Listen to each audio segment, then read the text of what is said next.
Welcome back to Lily's Viking adventure. Today, we learn about Gaiseric and the Vandals. The word barbarian often conjures images of chaos and savagery, but its origin reveals a different story. Derived from the Greek barbaros, meaning foreigner or non-Greek speaker, it was a term used to describe people outside Greco-Roman culture. At the time, it came to imply crude or uncivilized behavior.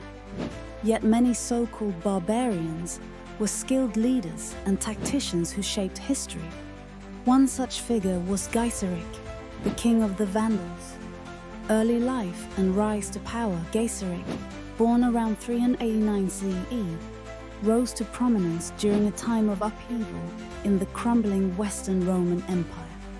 As the illegitimate son of King Gothic, Gaiseric was thrust into leadership after his father's death and led the Vandals from their homeland in Central Europe to North Africa. This migration was marked by challenges, but Gaiseric's determination and leadership ensured the survival of his people. His crowning achievement was the capture of Carthage in 439 CE. This key Roman city became the heart of the Vandal Kingdom and a base for their naval dominance in the Mediterranean. Historian Jordanus wrote, he transformed Carthage from a Roman stronghold into the seat of a thriving kingdom. Gaiseric's ability to consolidate power and establish stability in North Africa set him apart from other barbarian leaders. Tactical strategies against Rome. Gaiseric's tactical brilliance was instrumental in his success. His use of the sea as both a defensive barrier and an offensive weapon was revolutionary for the time. The Vandals' navy became infamous, dominating Mediterranean trade routes and raiding Roman coastal cities with precision. Gaiseric's strategy focused on exploiting the weaknesses of the Roman Empire, which was stretched thin and struggling with internal divisions. Unlike many of his contemporaries, Gaiseric often preferred cunning diplomacy to brute force. He forged alliances when it suited his goals and broke them just as easily. As the historian Victor of Vita observed, Gaiseric's victories came not only from the strength of his warriors, but from the sharpness of his mind. His ability to adapt to changing circumstances made him a formidable foe. The sack of Rome, Gaiseric's most infamous moment, came in 455 CE with the sack of Rome. This act cemented his place in history and lent the word Vandal its modern association with wanton destruction. However, the reality of the event reveals a far more complex picture.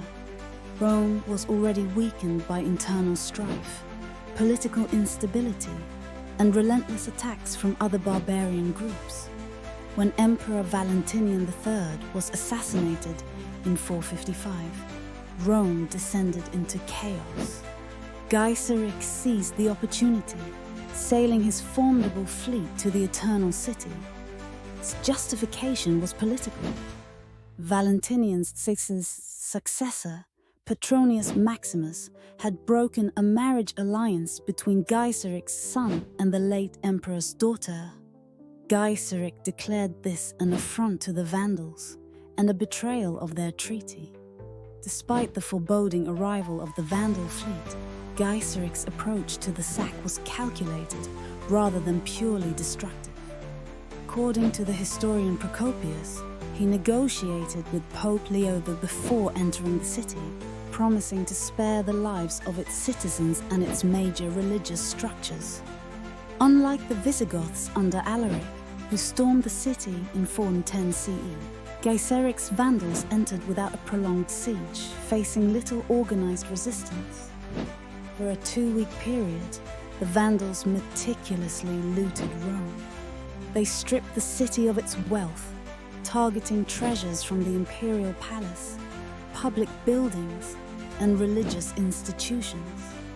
Sacred items from the Jewish temple in Jerusalem, originally brought to Rome by Emperor Titus centuries earlier, were among the spoils taken to Carthage.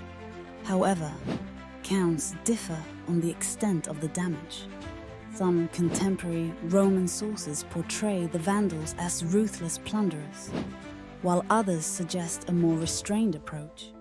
For instance, there are no records of widespread slaughter or the burning of the city as had been feared. Historian Victor of Vita wrote, "Though they stripped Rome of its riches, they left its churches untouched, respecting the sanctity of the Christian faith."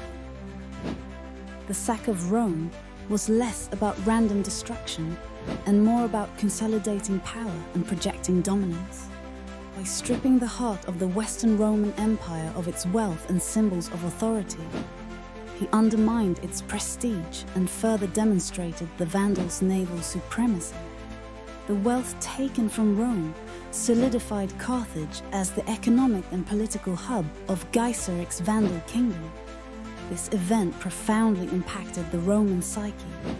The sack of Rome, once thought invulnerable, shattered lingering illusions of imperial invincibility. Gaisieric's calculated strike on the city exemplified his ability to combine political opportunism with military precision. As Edward Gibbon later observed, the sack of Rome by Gaiseric was not the act of a barbarian brute, but of a strategist who understood the vulnerabilities of an empire in decline. Legacy Gaiseric ruled for nearly 50 years, leaving an indelible mark on the Mediterranean world. His reign was one of the longest and most impactful of any barbarian king.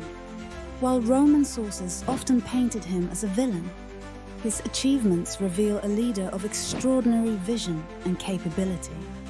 Under his leadership, the Vandals transitioned from a migratory tribe to a dominant political and military force. As historian Ian Hughes notes, Gaiseric's legacy lies in his ability to challenge and reshape the power dynamics of a declining empire. Today, his name endures as a symbol of both destruction and innovation, a reminder of the transformative power of so-called barbarians in shaping the course of history. Thank you for joining us on this journey through the life and legacy of Gaiseric. If you enjoyed this video and found it informative, please give it a like, share it with friends, and don't forget to subscribe to Lily's Viking Adventure for more captivating historical explorations. Be sure to check out the description below for links to our Etsy shop, where you can find unique Viking-inspired gifts and a curated selection of books and products that we recommend. Your support helps us continue creating great content. Much love to you.